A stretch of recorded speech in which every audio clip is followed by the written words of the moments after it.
Hello everyone. In this video, I'm going to show what are the different Spark SQL joins which is available for the data frames.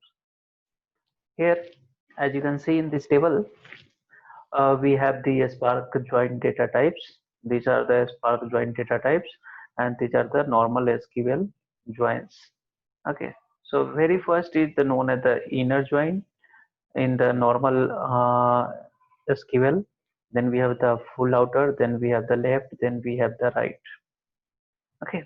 So what is the corresponding SQL join types available into the Spark join types? So you can see here the inner join is known as inner.sql, full outer is known as full outer.sql, left join is a left outer, then right outer SQL. We have cross SQL, left anti SQL, and left semi SQL. So these are the different kind of the SQL joins which is supported by the Spark data frame. So we are going to discuss each and everything by taking one example over here. So how we are going to execute these codes into a Spark shell, not using the IntelliJ IDEA. First we will execute this code into the Spark shell, then I am going to execute the same code into the IntelliJ IDEA.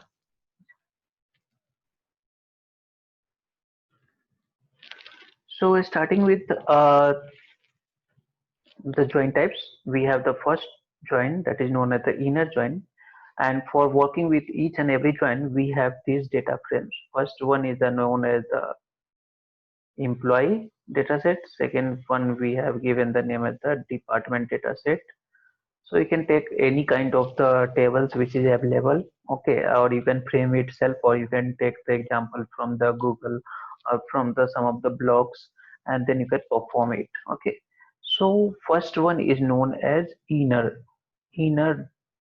Okay, first one join type is known as inner join.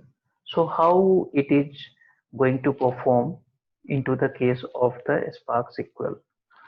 So first of all, we need to create these two data sets into the IntelliJ. Either we can create into the IntelliJ or we can create inside the Spark shell. Okay, and then we can start writing our codes for the different joins types. Okay, so I am going to prepare the different first I am going to prepare the two different employee dataset and department dataset, and later on I am going to explain each and everything. Okay. Yeah, so working with these different joins, as I mentioned, my Spark shell is now started. Okay, so what I need to do, we need to prepare the two different data sets. First one is the employee and second one is the department. So here, in my case, I have copied over here. You can see this is the employee data set over here. Let me create this employee data set. So now here the employee sequence is getting created. The same type, what we have to do, we need to specify some column value over there. Okay, for each and every here we have simply defined the employee. We didn't mention what actually these column names and other things, so that we need to specify first, and from based on that, from this data employee data, we need to create the employee data frame over there, and where then we will execute the command. So this is the employee columns name that we specify, and now here I am going to create the employee data frame by making use of this employee data. So this is the syntax over here, so no need to worry on that one. This part you can take it from anywhere, the syntax and semantics. First of all, we need to create the data set and we need to focus more on join types only. So let me show you. So this is the content over here for the employee data frame.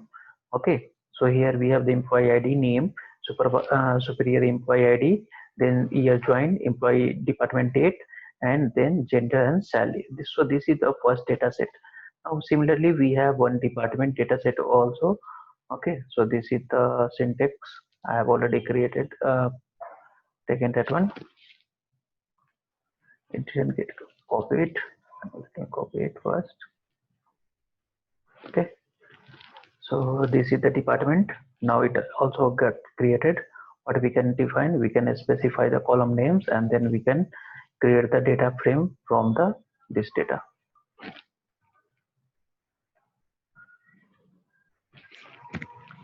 So now we will have here, as you can see, we have this department EMP data frame, and now we have the department data frame. In between these two tables, the some common point is that we have this EMP department ID. So what is this? This is the some reference key which is going to be present into this EMP table also, along with this department also. So you can see 10, 20, 30, 40 are the particular department ID, and the same thing which is also available over here for each and every employee. Now what we have to do, we have to see the syntax first, right? So what we can do for better clarity of the vision, I am printing this, okay, this employee also over here without any other lines, so it will be easy to understand. Now this is the department and this is the employee. What we will do now, we have to perform the join operations, okay, on these two data sets, okay, and based on that, what conditions we are going to perform the join operation, and that join operation is the inner join. First we will discuss the inner join, okay. So this is the conditions which is going to be common between both these data frames. And what could be the different syntax, what could be the syntax for that? So I have already prepared over here the syntax list, okay, no need to wait for typing and other things. You can see here, this is the syntax, okay, sorry for this. For each and everything I have written the syntax directly, okay. You can see the employee data frame dot join, okay. Inside that, this is the parameter, okay. These are the two parameters where we are going to perform the join. So first of all, we need to give the department data frame the second data frame, because we are performing the employee data frame join with the department data frame. Then second one, the condition, on what condition it is going to perform the join. So employee data frame, we have one column employee data ID, that should be if that is matching to the department ID, this one. Then we need to show the data and what kind of the join we are performing, that name we have to specify over here. So this is the standard syntax, don't forget to give any other changes over here.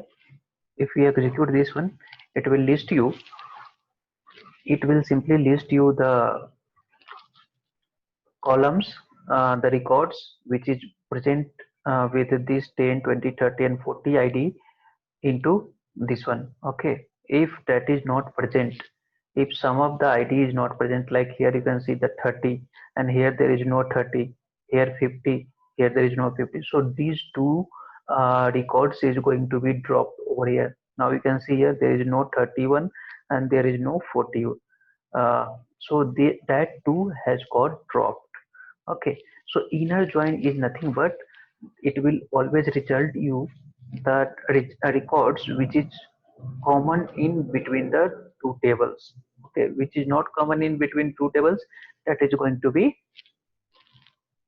removed from the resultant data frame. Now second one, we have the outer join. This was the inner join. Syntax for the outer join is also same, okay. Nothing changed, only instead of this inner, what you have to do, you have to change with the outer.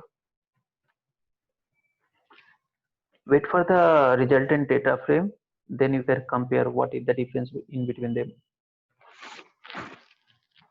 So what it did, you can see here, it has printed all the data frames which is common between the two data frames, okay. So you can see it has printed both, along with it has printed the data, okay. Which data?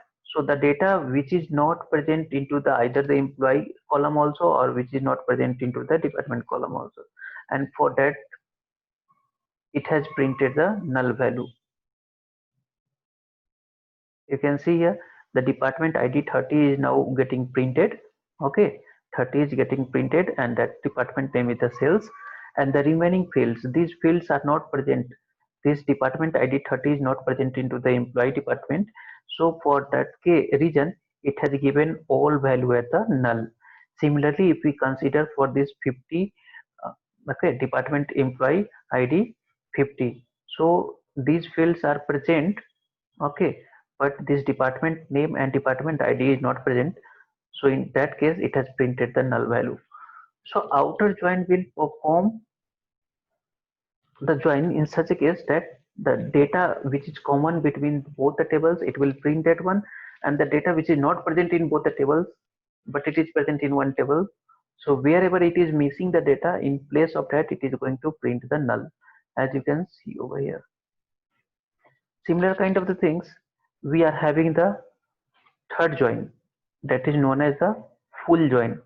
What is the meaning of this full join? Execute it, you will come to know better way.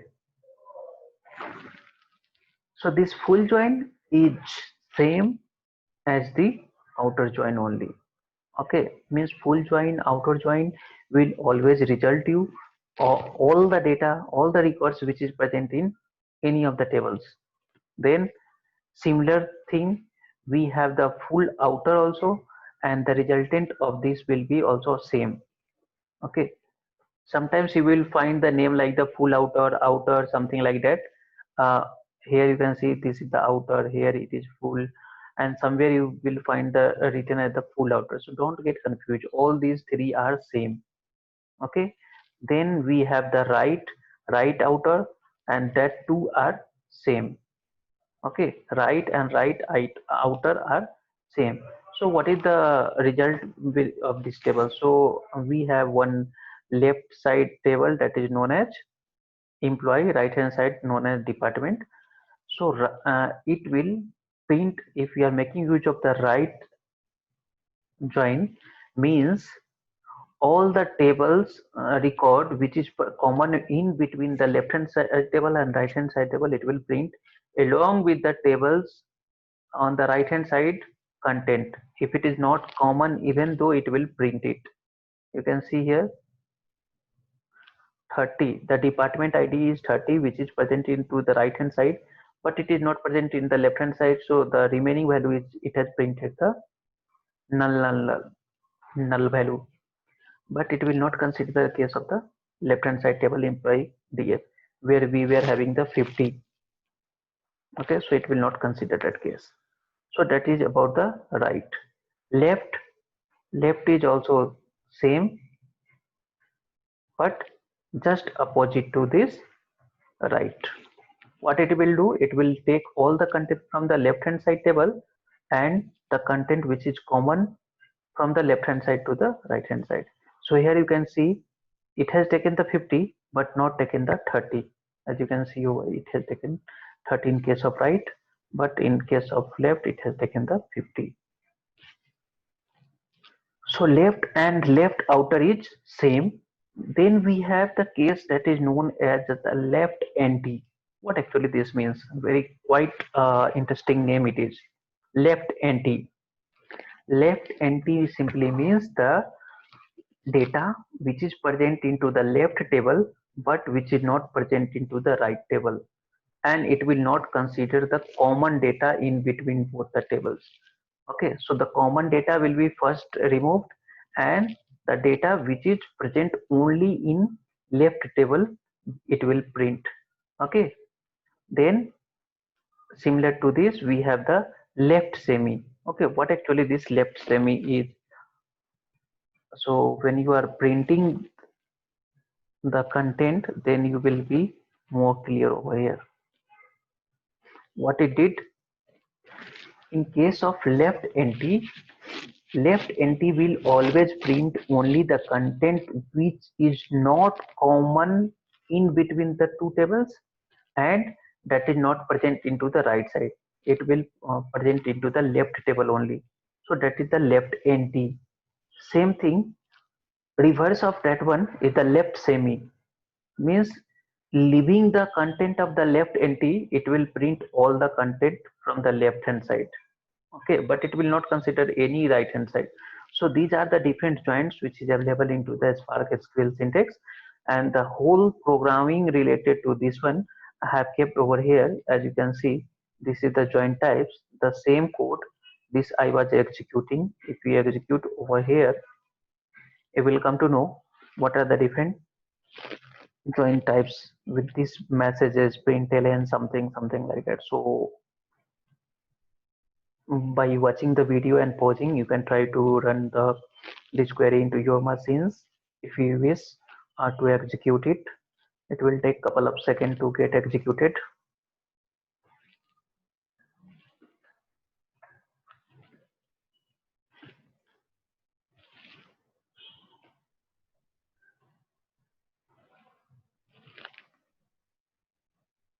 It is currently it is getting executed.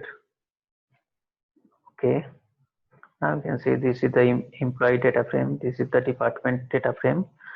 If you perform the inner join, this will be your output. If you perform outer join, this will be your output. If you perform full join, this will be your output. Full join, full outer join, always same. Okay, this is for the right join, right outer join, it will be same as the right join. Right join, right outer join will be same. Then the left join and left outer will be always same. Okay, this is the content, the very unique one. Left empty, something which is not common between the left hand table and right hand table, and the content which is present only in the left table. So this is the table content, and opposite to this we have the left empty, means except this left empty, whatever it is present into the left hand side table is known as the left semi. And the cross join, we are very much familiar what actually the cross join. Using this cross join, it will make the cross of left into left table content into right table content, that is known as the cross join. And this is the self join. It is not required because most of the times we are not going to consider about the self joins. Okay, so if we talk for the coding part, this is the code part, and this is the data frame, you can just see, and this is the code part. I'm focusing over here, highlighting this code. So if you are working by taking this video, you can simply pause it over here and you can just execute your quiz. So thanks for watching. I'll post more videos related to Spark and Scala. Stay tuned to my channel. Thank you.